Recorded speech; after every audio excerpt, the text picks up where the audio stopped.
Hey folks, this is Riker with a gaming news wrap-up video where we discuss the happenings of the week. This week's topics include the latest Diablo 4 news, including a slew of new details from interviews this week, Resident Evil 4 adding microtransactions, Path of Exile hitting record numbers, and more.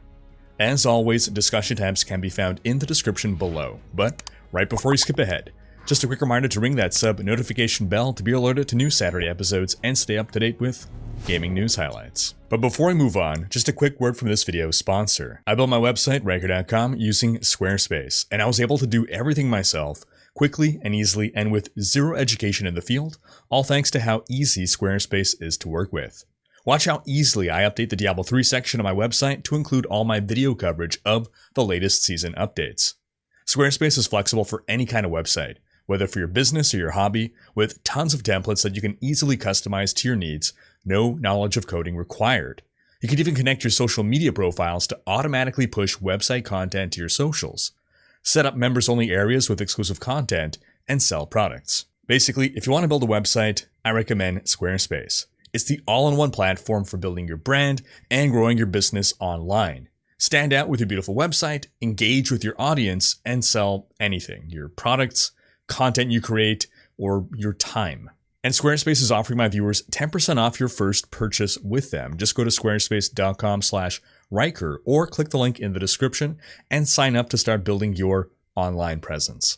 That's squarespace.com/RHYKKER and use code Riker to get started today. Alright, starting with Diablo 4 news. We got an update on the narrative of the game, specifically when the game takes place relative to the other games. In a new tweet, we see that Diablo 4 takes place in the year 1336, exactly 50 years after the events of Diablo 3 Reaper of Souls. Or at least Lilith returns in the year 1336. It's heavily implied that this is the year D4 takes place in, though. Now, unlike Inarius, who seems to have been around for longer, Lilith's arrival on Sanctuary seems pretty recent. As for Inarius, well, we can only speculate on when he escaped his imprisonment in Hell, but I'd say it would be during the events of Diablo 3 at the earliest. In the year 1285, during Hell's attack on the High Heavens, a lot of demons left the Burning Hells. I mean, if you're launching a full-scale invasion of the High Heavens, I imagine you're bringing all your best people with you. You're probably not really leaving anyone behind to guard old Inarius. So this would have been a key opportunity for him to escape. It also gives enough time for him to establish his religion that we see at the start of Diablo 4. Now this 50 years is pretty close to what our previous estimate was, which was about 40 years between D3 and D4. So this doesn't really change much, but it does mean that Lorath would be around 70 years old at the youngest. That's if we're estimating he was around 20 in Reaper of Souls. We don't really know what age he was. He seemed on the younger end. I would have thought maybe mid-20s, but I guess in theory he could have been as young as about 18. And the fact that it's 50 years makes it increasingly likely that Tyrael, now mortal, died of old age before Diablo 4 even began, since his human form easily looked like 30s at the youngest, possibly 40s. Remember, back when D4 was revealed, we saw that cutscene of Lorath visiting the grave of what appeared to be a fellow Haradrim. That might be Tyrael's grave. It's not going to be Deckard Cain, because Lorath never even met Deckard Cain. He certainly wouldn't call him brother. Hell is coming, brother. We also learned new details about Diablo 4 via an interview with Game Informer magazine, as reported on by GameSpot. Associate Game Director Joe Pipora said that with each new season, which again is going to be on a 3-month cycle, we'll get new story content that ties the season's new features and mechanics into the game. Now that's not to say that we're going to get main story quests, but rather that the new seasonal features will have lore attached to them that give them a sense of place within the world. So I suspect that they possibly could be accompanied by new side quests. And because people were misinterpreting this, Diablo boss Rod Ferguson clarified on Twitter, stating, quote, "The story that Joe refers to in seasons are new quest lines that help to provide context to new seasonal mechanics, not a new campaign." And because other people were misinterpreting that seasons would be replacing expansions, Rod also clarified that we will be getting seasons in addition to expansions. Pypora also revealed 2 new affixes that will be coming with Nightmare Dungeons. Remember, Nightmare Dungeons can be empowered for extra difficulty, gaining affixes that increase the challenge while also increasing the reward. One of those affixes is an unstoppable pillar of lightning that chases players through a dungeon. I guess that lights a fire under your butt to stop you from dilly-dallying.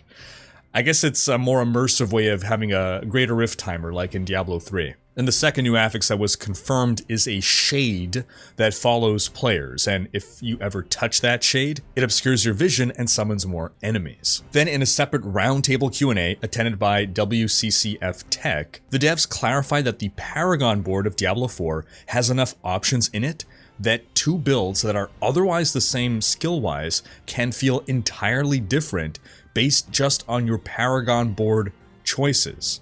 And this is likely hinting at the major nodes on the boards, which we've really barely seen any. We've mostly just seen the +5 to a certain stat. So there's got to be some really big game-changing nodes on there if they have the effects that they're describing. Then they also clarified that it would take extremely long to max out your Paragon board, which you accomplish by reaching the max level, 100. And they actually went so far as to say that it's, quote, nothing you'd accomplish in a single season. Now, I imagine what this means is that the average player won't achieve it in a single season, as opposed to the streamers that blast for 10 hours a day every day. And we see this in Path of Exile and Diablo 2. These are games that also have level 99, level 100 as their max, and the top blasters hit max level within like a week, but average players will be happy to just end the season reaching the 90s. Also, it sounds like we'll have 220 Paragon points at max. So that means 200 from level ups alone from level 50 to 100, with another 20 that you presumably earn through the renown system. Then in a separate interview with PC Gamer,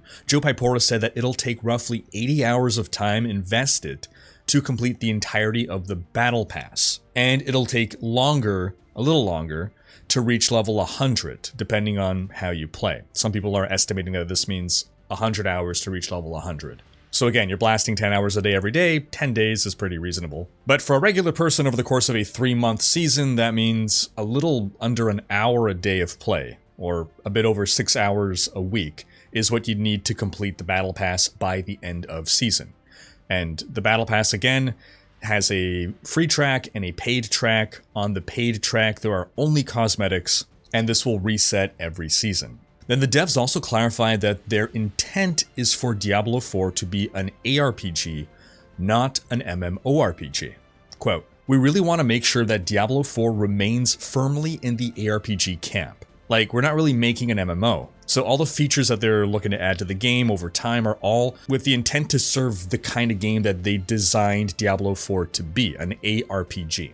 They later added, quote, what one person might say is strictly an MMO-only feature, and what might look like an ARPG-only feature, I think it might get a little muddy over time, but we're not looking to make an MMORPG, if that makes sense. Now, this is all in the context of a question that asked whether more MMO features would be added to Diablo 4 over time. And it does really call into question what exactly is an MMO feature. MMORPGs and ARPGs are both RPGs. So what's the difference between a feature that is typically seen in MMOs and a feature that is explicitly an MMO feature? MMOs all have loot, they all have parties, they all have progression. No one would call any of these MMO features. A raid, a big multiplayer dungeon, that is what's typically called an MMO feature. But why isn't trading considered an MMO feature? With the trade system, you are leveraging a massive amount of players in a multiplayer online game in order to have an economy. It's almost explicitly an MMO feature. But I'll tell you why we don't consider it an MMO feature, because 23 years ago, Diablo 2 established what an ARPG is and is not, and anything that's in D2 is not an MMO feature. But now we've had 2 decades for the ARPG genre to evolve, and at some point, some things that we used to call MMO features are just going to be called features. Now, the devs also clarified that Diablo 4 won't push players into classic roles, tank, healer, DPS, the trinity that we typically see in MMOs. Every class is designed to be a damage dealer, though some classes are tankier than others and some have greater ability to support their allies via either crowd control or buffs, And of course, you can choose to build your character to be either super tanky, or you can choose to build your character to deliver tons of crowd control, but it's your choice within your given class. It's not predetermined by your choice of class. And this has always been my preference in an ARPG. Every so often people ask me what I'd think about a dedicated support class being added to Diablo 3 or to Diablo 4, and I'm firmly against it. I'm firmly against the idea that we have the regular classes and then one dedicated support class, because I feel that adding a dedicated support would then reduce our build options. Why?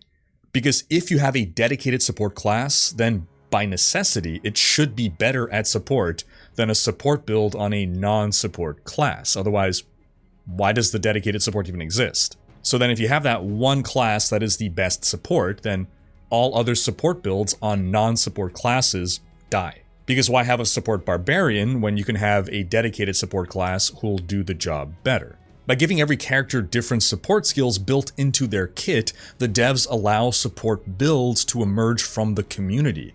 We get to decide what the support builds are, rather than have the devs decide for us, if you want to play support, this is the class you must play. Diablo 3 has seen a number of different classes fill the support role over the years, which has changed based on balance changes to different skills or items. There have certainly been some mainstays, but I feel we've seen far wider variety in support classes than you would expect from a game with only 7 classes. Barbarian, Monk, Demon Hunter, Necromancer, Wizard, 5 of the 7 classes currently have viable support builds. 5 out of the 7. And I'm pretty sure I remember Crusader and Witch Doctor also having viable support builds that were meta at some point in the past.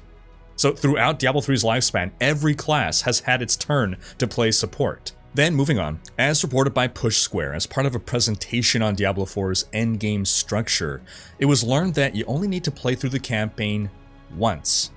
After that, you can choose to skip the campaign when you make additional characters. You'll jump straight into the open world with all the endgame content in place as of level 1.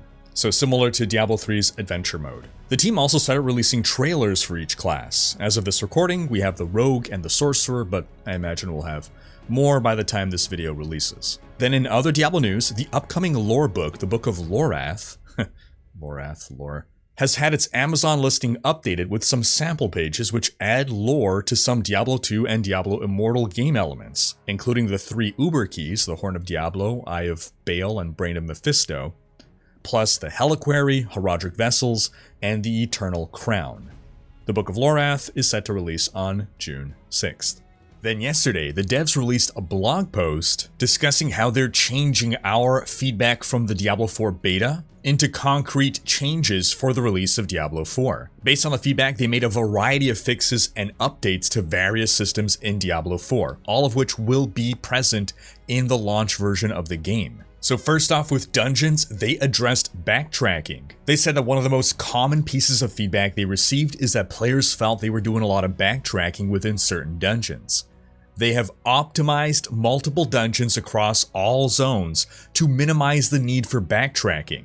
And an example they gave was, in some dungeons where players needed to previously enter side rooms to interact with structure objectives, causing them to retread the same path. Now many of these structure objectives have been repositioned along main dungeon pathways, making them easier for players to reach and allowing them to readily explore the dungeon after defeating the structure. This is massive, and I honestly would never have expected them to be able to do this in time for release. In my feedback video, backtracking was one of my criticisms of dungeons. They've also massively increased the spawn chance of events within dungeons, from just a 10% to a 60% chance to spawn. I'm going to assume this ties into those bonus side rooms that they're talking about. So it might be more clear now what's the main path towards the objective, and you can still choose to explore side rooms where you might run into events that are going to be rewarding to complete for those who want to explore. Then they even made modifications to dungeon gameplay to reduce the need to backtrack. Small numbers of straggling monsters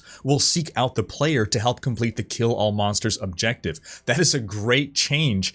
That was one issue that I had, to the point that I was going to say that in general across all ARPGs, I dislike the kill all monsters objective. I think it should be kill 95% of the monsters. No one likes figuring out which zombie did I leave in some corner and I gotta re-go through the entire dungeon to find it. This is an alternative solution. Make the monsters sometimes come to you. Then when Animus is gathered, the player and nearby allies will gain resource and reduce all active cooldowns. Animus is something that often needs to be collected from slain monsters of a certain type in order to unlock the next objective. Sometimes this requires a tiny amount of backtracking because you kill a monster, let's say behind you, so you gotta run back, pick up the Animus. This wasn't a big deal for me, but this is a great change. Makes you feel like you're actually getting something out of that Animus. The Animus channel time was reduced from 3 seconds to instantaneous. The time to rescue NPCs reduced by half from 3 to 1.5 seconds. All rescue objectives now drop a health potion upon completion, again making these quest objectives now inherently rewarding instead of just something you need to do to complete the quest. Then while carrying the Ancient's statue, bloodstone, mechanical box, or stone carving, you'll receive a momentum bonus granting a 25% move speed increase to you and nearby allies. So there are dungeons in which you basically need to go retrieve some thing and carry it back to a place you've already been. Now you're going to get a 25% move speed buff while you're carrying that thing. Then pedestals had their channel time reduced from 2 seconds to instantaneous, and returning a portable object to its pedestal now fully restores health, resource, potions, and resets cooldowns for all nearby players. Again, giving some inherent reward for doing the objectives beyond just a stepping stone towards completing the dungeon. All doors will now generate a minimap ping when they are opened. All structure objectives and dungeons now have additional combat mechanics players must overcome. Interesting. So I think this is to address how some people were saying that a lot of the objectives might feel very samey. So they're now adding some additional layer of combat onto the bring key to door kind of stuff. And in the dev notes, they stated that while our dungeons offer a variety of objectives to complete, player feedback stated that the action of completing each objective felt tedious. We hope that providing bonuses, such as the increase to mobility while carrying certain objective items, will streamline and vary the experience of completing objectives.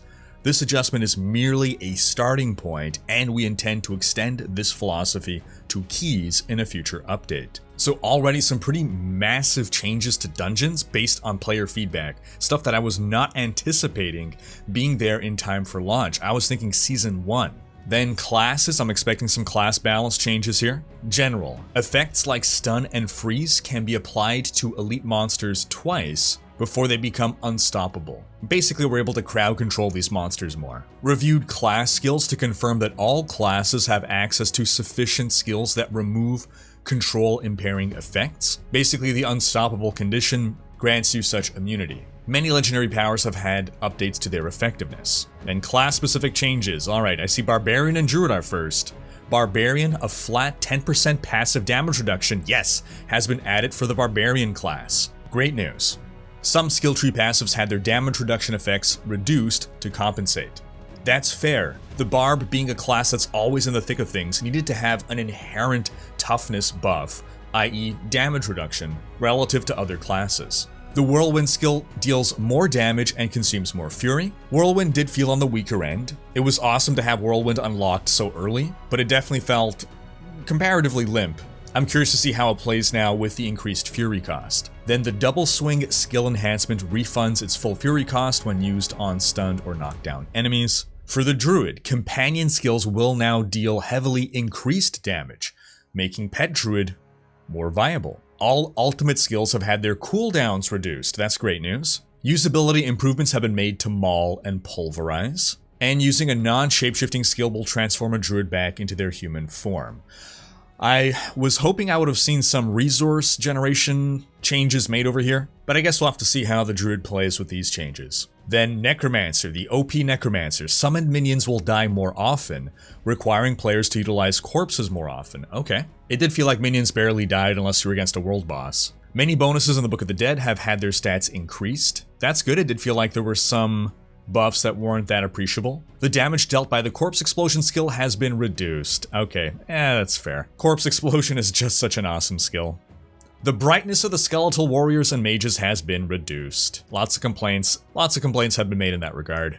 So overall, a nerf to the Necromancer, not a huge one. Nerf to corpse explosion and minions, the Necro was or did feel overtuned. Rogue. Upgrades for subterfuge skills have had their bonuses increased. Multiple passive skills had their bonuses increased. All imbuement skills have had their cooldowns increased. Oh, yeah, imbuements were very strong. But hopefully this promotes a bit more variety in skill selection for the Rogue. Then Sorcerer. Sorcerer also was a little overtuned, not as much as Necro, but let's see. Charged Bolt's damage was increased, and the mana cost to cast has decreased. Yeah, Charged Bolt was a skill that I didn't feel was worth using, so this is a nice change. Decreased the damage of Chain Lightning and reduced its effectiveness against bosses. That was overpowered, yes. Decreased the cooldown for the Incinerate skill's enchantment bonus. Firewalls will now spawn underneath enemies more frequently when using its enchantment bonus. Increase the lucky hit chance for the Meteor skill's enchantment bonus. Okay, so overall, they just want us to use something other than Fireball enchantment bonus, so they're buffing a lot of the other enchants. Then the dev notes. Whenever we introduce changes to our classes, it is with the goal of making both them and their skills feel impactful and powerful. Your feedback has helped us uphold this ideal. Some players noticed some skills were too powerful. One of our goals for skills is to have them be interesting to wield and interactive in terms of itemization and combat feel. We've made some changes to help in this regard, with one example being the Necromancer's minions. We've made a change that makes them more vulnerable in combat, which will make Raising the Dead a more active component of the Necromancer's gameplay. Launch is just the first step of our class balance journey, and you can expect further updates that iterate on this pillar of D4. Okay, if the objective of making the minions more vulnerable was to make the gameplay more active in reviving the minions, I think there's better ways to do that. Again, I would like the ability to actively command my minions to attack a certain target. That's fun, active gameplay. Just respawning minions because they're dying is, yeah, I mean, it's active, but it's active in the way that cleaning your room is active. We already have an active part of the gameplay with Raised Skeleton. Once you have your max skeletons, you need to be popping your buff. And I think it's just that a lot of players didn't realize that this was a thing, so this just needs to be communicated better for them to realize there is active gameplay with the skeletons. People think, I'm at my max skeletons, I don't push this button anymore. No, you gotta push it. When you push it, instead of summoning a new skeleton, it summons a skeletal priest that buffs your skeletons. This is a key part of your damage rotation, and multiple players just didn't realize that this even existed. Then for the UI, briefly here, fix an issue where actions cannot be bound to the mouse wheel. That's fantastic. I like to bind force move to the mouse wheel. And the sans serif font used in-game has been replaced with a new serif font. So that's wonderful news. When I first saw this font back in the December press beta, I thought it was a placeholder because there were other placeholder assets. I know a lot of people complained about the font, saying that it felt very modern or even mobile game font. Serifs are those little strokes that come out of letters. So sans serif, it's French, it means without serif. So we'll have to see what the new font is, but I imagine it'll be an improvement. Then for encounters, the Butcher has been reevaluated for difficulty and will present a greater challenge in World Tiers 3 and 4. Oh my. Then certain bosses were reevaluated for melee character difficulty, resulting in changes to attacks and fight mechanics. As a melee character, some boss fights were distinctly much more challenging because of damage zones you need to avoid, because the boss is moving around, you gotta chase after them. So I'm interested to see how these changes affect that feel of balance. Then cellars. There were a lot of complaints about cellars feeling useless. Those were those tiny dungeons of just one room that all had the same layout basically. Now they've increased the chance for a dungeon event to occur in cellars, and cellars will now consistently reward a chest upon completion. Great changes. Cellars will probably now feel worth exploring again. And then general quality of life. Okay, this here is something that I haven't spoken about before. I didn't experience it myself. I only found out about it after the beta. You could increase your attack speed by basically animation canceling. So instead of just holding down your attack, if you interrupted every attack by moving slightly before attacking again, you could actually attack faster. This is terrible. So they've now stopped that. That's no longer going to be a thing, thank goodness. They've also now disabled the reset dungeon button. I'm not sure whether this means we will be unable to reset dungeons, or if now we have to leave game and re-enter in order to reset the dungeons. There obviously has to be some way to reset dungeons at some point, otherwise, I mean, what, you do every dungeon once and then there's no need to ever go back? And if it means now we just have to log out and then log back in to reset the dungeons, well, if we reappear in game just outside the dungeon, then this really changes nothing. If, however, I don't remember, if, however, when you load back into game, you're put back into a town, then I can see this addressing what I imagine the issue they're trying to address is, which would be just spamming the same dungeon over and over and over again, because that's what's efficient. And then lastly, folks, as a reminder, on April 20th at 11 a.m. PDT, Game Director Joe Shelley, Associate Game Director Joe Pipora, and Associate Director of Community Adam Fletcher, aka Pez Radar, plus me, will hold the next D4 Dev Update livestream. And it'll talk about endgame and elaborate on these post-open beta changes made to classes and dungeons. So do be sure to tune in for that. I'll be in California next week, so that means no streams, no Saturday news video, but as soon as I get home, I will make a video wrapping up the live stream. Then moving on to some Resident Evil 4 news. Last week, the devs added a new free DLC to the popular remake, a mode called Mercenaries, which was included as an unlockable minigame back in the original Resident Evil 4. In this mode, the objective is basically to kill as many enemies as possible in a time limit to rack up points. Sounds fun enough, but alongside the release of this mode as DLC, the publisher also added microtransactions to Mercenaries. Microtransactions that allow you to upgrade your weapons more rapidly. Basically, every weapon has an upgrade, and you can either grind for that upgrade like the good old days, or pay $3 per gun upgrade to skip the grind. The estimated total cost to buy all upgrades is about $55, or $40 if you take advantage of their bundles. Now, I could be wrong, but I'm pretty sure that you can find trainers that you can download to unlock the weapon upgrades for free. If you're playing on PC, of course. It's a single-player game, so you're not going to get banned or anything. Still, for a game that has garnered nothing but goodwill up to this point, it's a little saddening to see that the devs are now basically selling cheat codes. In this day and age, it's not surprising, unfortunately, but it is disappointing. Then in some Star Wars Jedi Survivor news, we got the final gameplay trailer this week. And I gotta say, as someone who loved Star Wars as a kid, and has had my love of Star Wars gradually destroyed over the years, this gameplay footage really rekindles some childhood excitement in me. Oh, and lightsaber dismemberment is back, baby. I encourage you folks to check out the trailer for yourself, link in the description. In other news, the new Path of Exile expansion has seen record numbers for the game. Over 210,000 concurrent players on Steam, which doesn't even count the number of players logging in via the standalone launcher. The last record was about 158,000 a year ago, so this record was absolutely demolished. The league mechanic itself has been cool in theory. In practice, some players find it not rewarding enough for how difficult it becomes. I've had some time now to play. I've been loving my Bone Shatter Slayer, but I did find myself starting to ignore the league mechanic as I got a sense of how it works. However, a new patch released this week that already addresses some of the issues with Crucible. All lower tier Crucible passives that have downsides have been disabled from rolling, so this prevents you from bricking an item before you even get to pick your first upgrade. Great change there. They've also added more indicators to the Crucible Forge UI, which should help with general signaling. I did find myself at a loss at first as to how much difficulty to expect from how much channeling and how close I was to being finished, so these are great changes. Then in other news, a new patch for Cyberpunk 2077 has introduced new ray tracing graphics options called Overdrive mode.